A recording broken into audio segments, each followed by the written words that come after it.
पहाटे 4 वाजता एक मेल आला आणि तब्बल 8,000 कर्मचारी बेरोजगार झाले।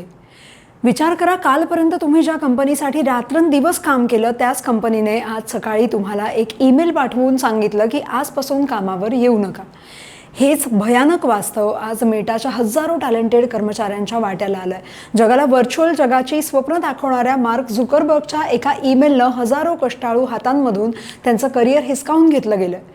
पण हा एवढा मोठा भूकंप अचानक झाला तरी कसा? नक्की काय घडलं त्या रात्री? का मार्क झुकरबर्गला आपल्याच माणसांना असं वाऱ्यावर सोडावं लागलं? या धक्कादायक ले ऑफ मागचं नेमकं सत्य काय, सगळं जाणून घेऊया आजच्या व्हिडिओतून। नमस्कार, मी आकांक्षा आणि तुम्ही पाहताय लगावबत्ती। सोशल मीडिया क्षेत्रातील दिग्गज कंपनी मेटानं पुन्हा एकदा मोठ्या प्रमाणात ले ऑफ करायला सुरुवात केली आहे आणि ह्यावेळेस मेटाने आपल्या एकूण कर्मचाऱ्यांपैकी सुमारे 10% म्हणजे जवळपास 8,000 कर्मचाऱ्यांना कामावरून काढलंय। सिंगापूरच्या कंपनीतील कर्मचाऱ्यांना स्थानिक वेळेनुसार पहाटे 4 वाजता ईमेलद्वारे कामावरून काढल्याचा मेल पाठवण्यात आला।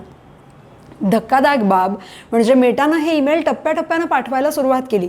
आता ही तर फक्त सुरुवात आहे। असं म्हटलं जात आहे की येत्या काही दिवसांमध्ये अजून 16,000 जणांची कपात होणार आहे। ऑफिसमध्ये कर्मचाऱ्यांचा राडा होऊ नये किंवा कोणाचा संताप अनावर होऊ नये म्हणून मेटाने अमेरिका आणि ब्रिटनमधल्या लोकांना वर्क फ्रॉम होम करा हे आधीच सांगून टाकलंय। पण सगळ्यात महत्त्वाची गोष्ट म्हणजे मुळात मेटाने ले ऑफ करायला का सुरुवात केली? याचं कारण अर्थातच AI आहे।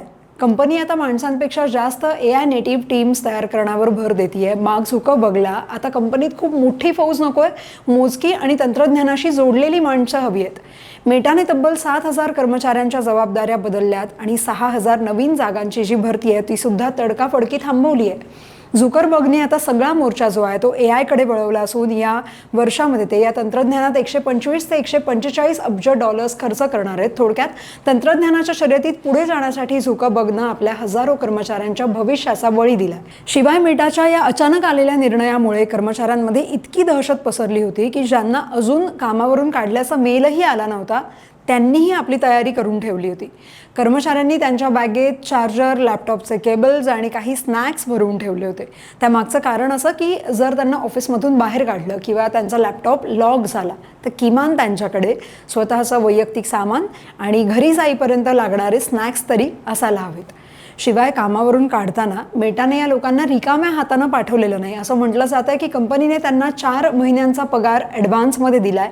याशिवाय कर्मचाऱ्यांनी कंपनीत जितकी वर्ष काम केलंय त्यानुसार त्यांना प्रत्येक वर्षासाठी 2 आठवड्यांचा वाढीव पगारही दिला जाणार आहे। तसंच काही महिन्यांसाठी त्यांचा आणि त्यांच्या कुटुंबाचा हेल्थ इन्शुरन्सचा खर्चही कंपनी उचलणार आहे आणि नवीन नोकरी शोधण्यासाठी त्यांना करिअर सपोर्ट सुद्धा दिला जाणार आहे। मेटाने यापूर्वी 2022-2023 मध्येही मोठ्या प्रमाणावर कर्मचाऱ्यांना कामावरून कमी केलं होतं। त्यावेळी सुमारे 21,000 कर्मचाऱ्यांना कंपनीनं बाहेरचा रस्ता दाखवला होता।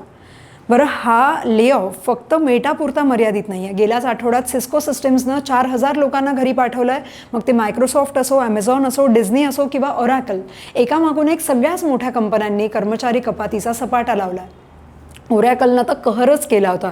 त्यांनी जगभरातील तब्बल 20,000 ते 30,000 कर्मचाऱ्यांना अशाच प्रकारे पहाटे ईमेल पाठवून गुड बाय म्हटलं होतं। थोडक्यात काय तर सध्या IT क्षेत्रात एकच मंत्र सुरू आहे, वापरा आणि फेकून द्या। आता सगळ्यात महत्त्वाचा प्रश्न, याचा आपल्या भारतावर काय परिणाम होणार आहे? तर बघा, जेव्हा अमेरिकेतल्या या बड्या कंपन्यांना शिंक येते तेव्हा भारतातल्या IT सेक्टरला खोकला हा होतोच। मेटा असो किंवा ॲमेझॉन या कंपन्यांसाठी भारत हे खूप मोठं हब आहे। त्यामुळे या 8,000 लोकांमध्ये शेकडो भारतीय सुद्धा असणारच। याचा थेट फटका पुणे, बँगलोर आणि हैदराबाद सारख्या शहरांमधल्या IT मार्केटला बसणारच आहे। एकाच वेळी एवढे अनुभवी लोक कामावरून काढल्यामुळे नवीन नोकरी मिळवण्यासाठीची स्पर्धा भयानक वाढेल आणि कंपन्या आता जास्त पगार द्यायला कचरतील। साध्या भाषेत सांगायचं तर भारतीय IT इंजिनियर्ससाठी आता फक्त एका डिग्रीवर अवलंबून राहण्याचे दिवस संपलेत। आता स्वतःला सतत अपडेट ठेवलं तरच या स्पर्धेत तग धरता येईल, नाहीतर इकडेही कधी कुऱ्हाड फिरेल याचा काही नेम नाही। आता या सगळ्यानंतर मनात एकच प्रश्न येतो की कॉर्पोरेट सेक्टरमध्ये आपली जी नोकरी आहे ती खरंच सुरक्षित आहे का? तर याचं साधं आणि सोपं उत्तर आहे, नाही। आता ते जुने दिवस गेले जेव्हा एकदा IT कंपनीमध्ये नोकरी लागली की आयुष्य सुखी व्हायचं. आजच्या काळात तुमचं टॅलेंट, तुमची मेहनत, तुमची पदवी यापेक्षा कंपनीचा नफा जास्त महत्त्वाचा झाला आहे. जर कंपनीला वाटलं की तुमचा पगार वाचवून त्यांचा फायदा होतोय किंवा तुमच्या जागी एखादं AI सॉफ्टवेअर चांगलं काम करतंय तर ते एका क्षणात तुम्हाला बाहेरचा रस्ता दाखवू शकतात. त्यामुळे आता कॉर्पोरेटमध्ये सुरक्षितता नावाची गोष्ट अजिबात उरली नाही आहे. इथे टिकून राहायचं असेल तर स्वतःला सतत अपडेट ठेवणं आणि बॅकअप प्लॅनही तयार ठेवणं हाच उपाय आहे. तुम्हाला काय वाटतं? सध्या तुम्ही जे करताय तिथे AI तुमचीही जागा घेऊ शकेल का? तुमचं मत कमेंटमध्ये सांगा आणि अशाच अपडेटसाठी लगावती पाहायला विसरू नका.